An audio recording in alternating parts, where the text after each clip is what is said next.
Senator Munson.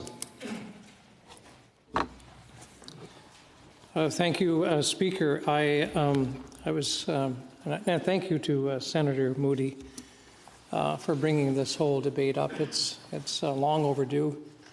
It's so important in our lives. And I was just thinking tonight, I was brought up in New Brunswick, northern New Brunswick, and in the 50s, you know, you're a child, at least I was, 57, 58, 12, 13 years of age, and you have all these heroes in your heart. We didn't have television in those days, but heroes in the National Hockey League. And it was interesting that people talk about Gordie Howe and Rocket Richard. But in New Brunswick, we had a hero, and it just came to me tonight in our 2-hour break, and I was thinking of Willie O'Ree. And I don't know how many senators here remember Willie O'Ree. Now that's a sports name. How can you not be in sports with a name like Willie O'Ree? Well, Willie was from Fredericton, and he was black. And who cares when you're a kid? He's a player who is in the National Hockey League. He makes it with one eye into the playing for the Boston Bruins in 1957, 1958. And he scores 2 goals, and he's good. He's a great hockey player. Then all of a sudden, he wasn't in the National Hockey League. He came back 4 years later. But he was considered at that time, and I want to have it on the record, he was considered the Jackie Robinson of the NHL because he made it.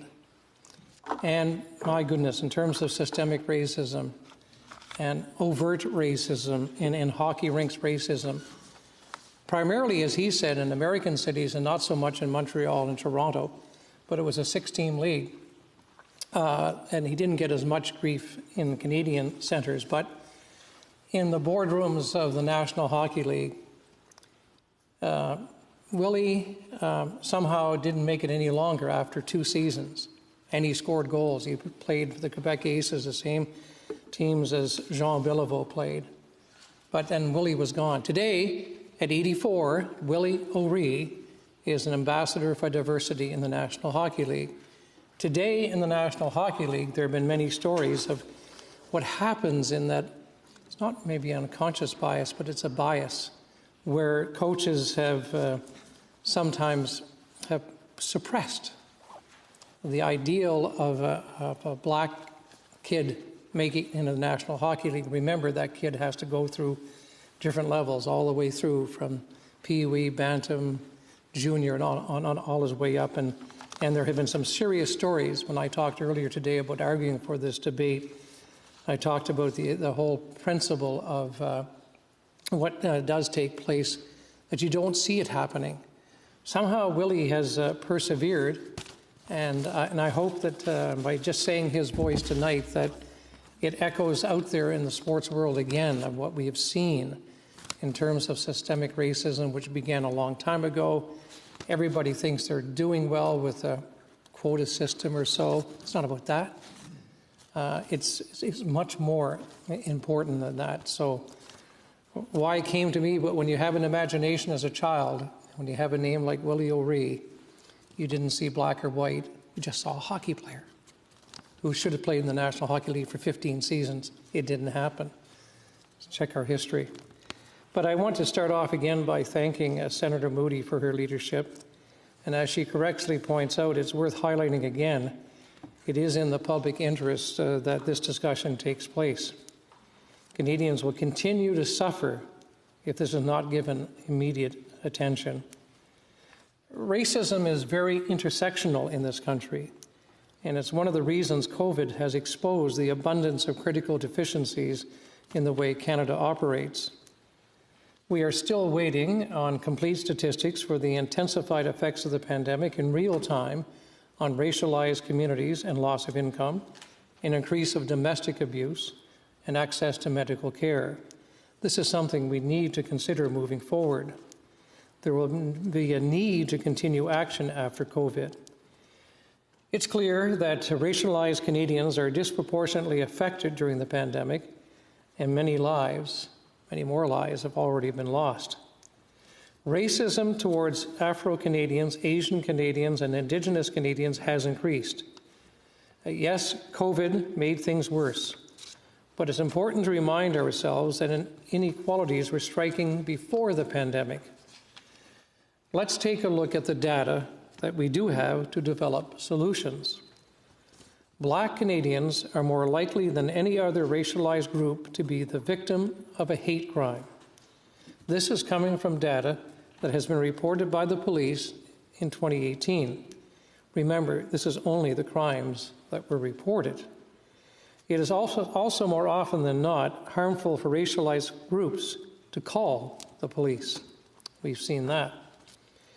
If you're unable, imagine what it would be like to be scared to call the police, just terrified to call the police, or it makes you uncomfortable to think about it. Then we're on the right track. We need to get into the realities of what is going on in this country. This is what Black people are dealing with every day, and they do not have the privilege of only imagining it. Honourable Senators, systemic racism intersects with gender, religion, age, disability, and even the labour market. Census data from 2016 reports the unemployment rate of Black Canadians is 12.5%, compared to 7.3% unemployment of non-visible minorities. This equates to thousands of jobs, high-paying jobs too. I would also point to the report last year in 2019, Canada's Colour-Coded Income Inequality, released by the Canadian Centre for Policy Alternatives. Severe gaps in employment and income remain in place. Honourable Senators, additional discrimination faced by racialized women also continues. Racialized women earn just 0.59 cents for every dollar non-racialized men did, while racialized men earned 0.78 cents compared to non-racialized men, according to this study. The example of racism in the labour market is one tip of the iceberg in the sea of racism that we have to address. And as I mentioned earlier, in support of this debate, what we are doing today in the Chamber is a good place to start. We are only at the beginning of a solutions-based approach to systemic racism. We have lots of work to do. And I was always also just thinking, I know we're in this chamber, but there was something about the other chamber, the historic chamber in the center block, which I'll never get back to, but maybe some of you will. And I hope you do. And I hope you do listen to the echoes of senators in the long ago, and for me, not so long ago, who spoke about racism and yet weren't heard enough. And one is my conservative friend, Don Oliver. Don Oliver, another name to be thought of in the same vein in terms of politics as from New Brunswick, as from Nova Scotia, as Willie O'Ree is from New Brunswick. When you listen to Don Oliver in the chamber just across the way, talking about systemic racism, and in his reports and in his passionate discussion in the committees that I was on, when he talked about the public service in this country, and as he took on high-ranking public servants, take a look back at our history, our own history in this Senate of what Don Oliver said. It's important to read. He was fighting the good fight, and I felt sometimes he felt he must have been alone, very alone. Because as the picture of this chamber changes, and as we take a look at it, there is a picture of, I hope, more equality, but I want you to think back and perhaps take a look at what former Senator Don Oliver tried to do and attempted to do. And I think in that respect that we have to move on and keep fighting the good fight. In closing, earlier this week, the Parliamentary Black Caucus released a statement that goes into initial steps we're able to take right now, this minute. The government can take them. You can't put this thing off. I got very upset earlier this week about Indigenous Canadians and what is happening, and other minorities and what is happening. But when you stand up and see what has taken place in this country for a long time, we have a rich Black history. They are the fabric of this country, as Asian Canadians are the fabric of this country, as everybody else who has come to this country through the Underground Railroad. It is so important to remember our Black history. I don't even think we study it enough. We knew it in New Brunswick and Nova Scotia because it was there in front of us. At least it was at my dinner table growing up in Hamilton, New Brunswick. So in the statement by the Black Caucus, here are the steps they've talked about.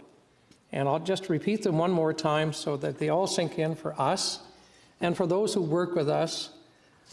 Make the collection of race-based data mandatory. Seek out and support proposals from Black business associations.